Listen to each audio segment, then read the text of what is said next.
do Advento e o acendimento da primeira vela. Nós estamos no primeiro domingo do Advento e, como dissemos na semana passada com ele, nós iniciamos um novo ano litúrgico, esse ano de Mateus. Iniciamos também um novo ciclo litúrgico, né, do ABC, esse é o ano A. E aí a palavra que salta aos olhos, né? Primeiramente, o tempo do Advento, a gente lembra bem, lembra sempre. Ele se divide em duas partes. Os primeiros 3 domingos, a gente reflete sobre a vinda definitiva de Jesus. É isso que fala o Evangelho. O Evangelho de Mateus começa falando, olha, a vinda do Filho do Homem será como no tempo de Noé. Ele está falando aí dessa segunda vinda. Quando Jesus, como ele próprio diz e deixa muito claro no Evangelho, virá para implantar o seu reino definitivo.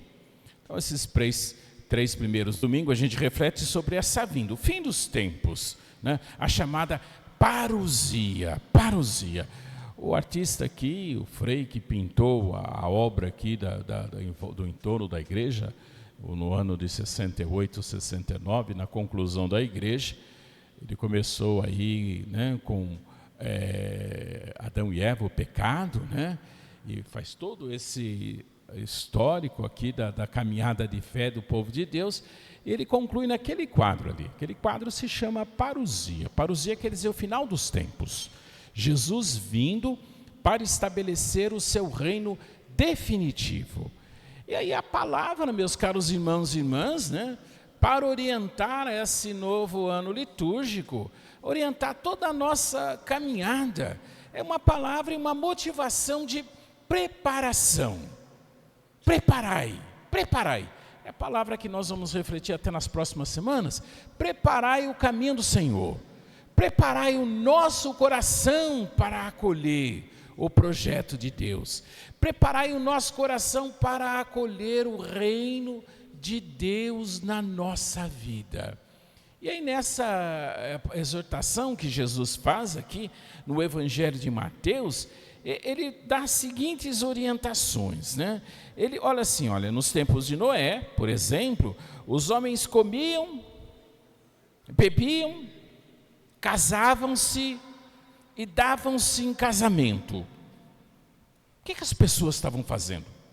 Estavam vivendo o dia a dia. Precisamos comer, precisamos beber, nos alimentar. As pessoas casam e graças a Deus têm filhos, e aí a humanidade continua na geração seguinte e a vida segue, digamos assim, o seu fluxo.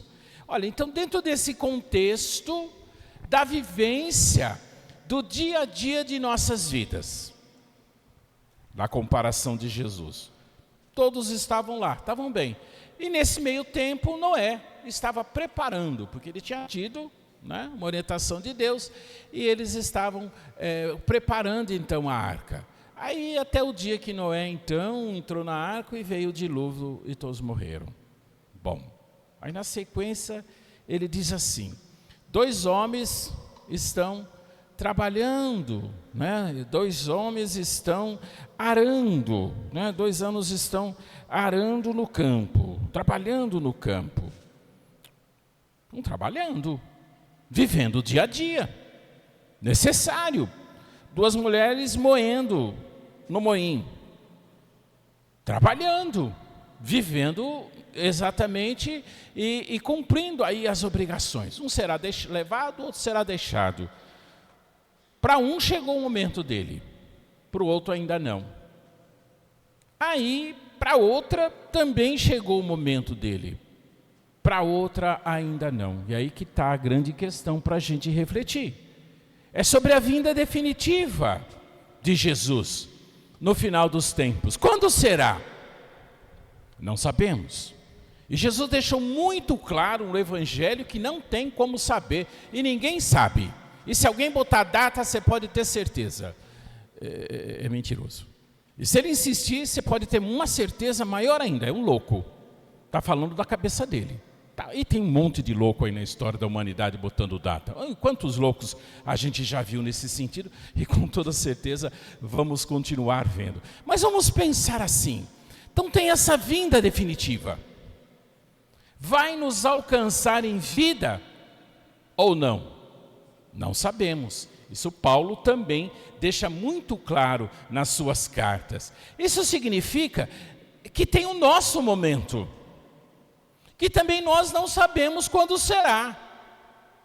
Nós não sabemos quando será. A nossa morte. A nossa morte que pode acontecer antes da vinda definitiva de Jesus. Jesus também responde, Paulo também responde sobre isso no Evangelho. E na palavra, não vem ao caso agora para a gente entrar nesse assunto, porque o nosso foco é o outro. Então precisamos então, aí vem a palavra, preparados. Preparai o caminho do Senhor. Preparai o nosso coração. Preparai a nossa vida. E como fazemos essa preparação? A palavra nos diz assim, primeiramente, ficai atentos. Nós não sabemos o dia que o Senhor virá. Ficai atentos. E aí ele completa assim, precisa estar vigilantes. E fechando, estar preparados. Atentos, vigilantes, preparados. Não sabemos a hora. Precisamos estar pronto. Como é que nós podemos estar pronto? As duas leituras aqui, elas vão direto no ponto. Vamos direto, objetivamente. O livro de Isaías, que sempre abre aí para nós esse tempo do advento. Ele diz assim, olha, ele fala de uma alegria imensa, de ir até o monte da casa do Senhor. Está fazendo uma alusão aqui a Jerusalém, o centro de Jerusalém, o templo. E ele fala da alegria, está lá no alto, a alegria de subir até o templo, ir até a casa do Senhor, para louvar, para agradecer, para exaltar. Como você hoje, você acordou, aí você falou assim, vamos à casa do Senhor. Vamos até a igreja, vamos ouvir a palavra.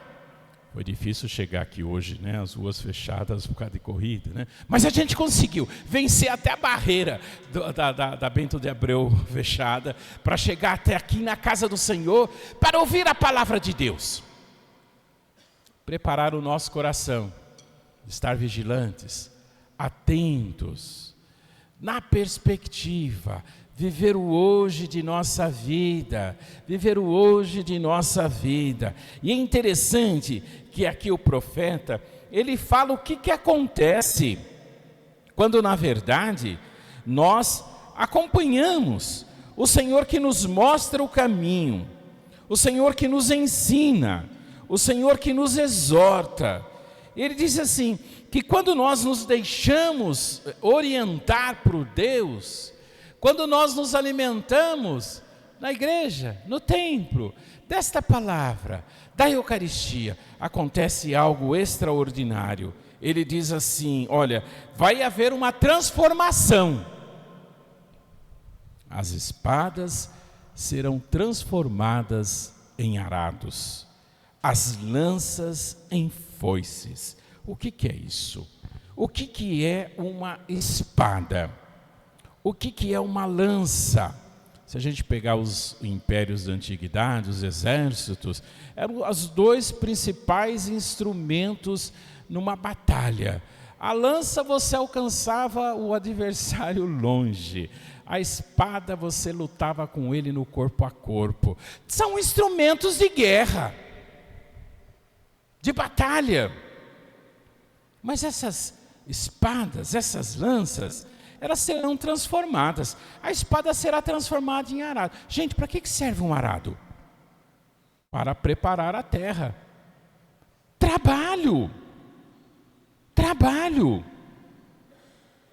Para que serve a foice?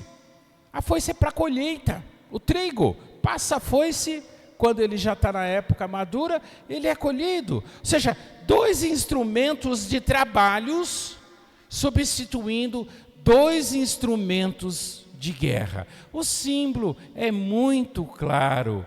Quando na verdade é a palavra de Deus que nos move, que nos orienta. Quando a gente não cai em armadilha, ou seja, estamos vigilantes, atentos, preparados. O que prevalece é o quê? O reino de Deus. O que prevalece é a palavra.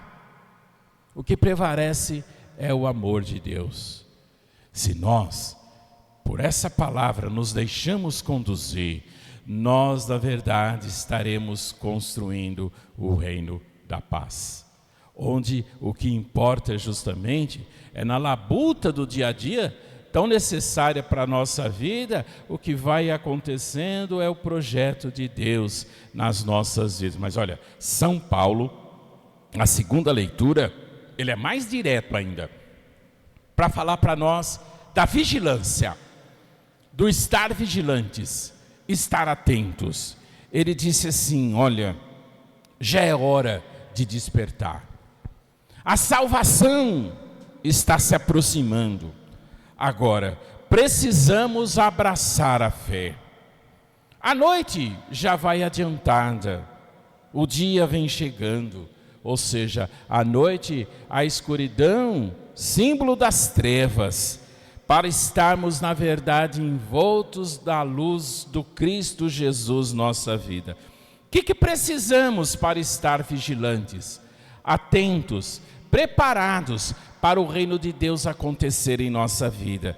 Procedermos honestamente, à luz do dia, ou seja, na verdade, na transparência. Ele diz assim, nada de glutonerias. Toda vez que eu vou falar essa palavra, a língua enrosca. Nada de glutonerias e bebedeiras, ou seja, nada de comilança, nada de excesso.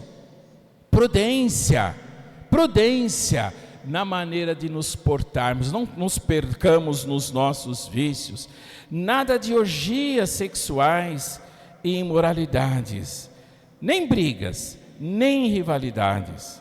Pelo contrário, precisamos nos revestir de Jesus Cristo.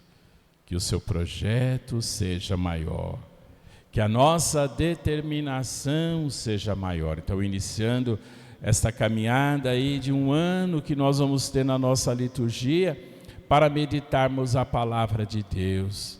Esse revestir-vos de Cristo possa ser a grande motivação para as nossas vidas. Louvado seja nosso Senhor Jesus Cristo. Para sempre seja louvado. Professemos a fé. Creio em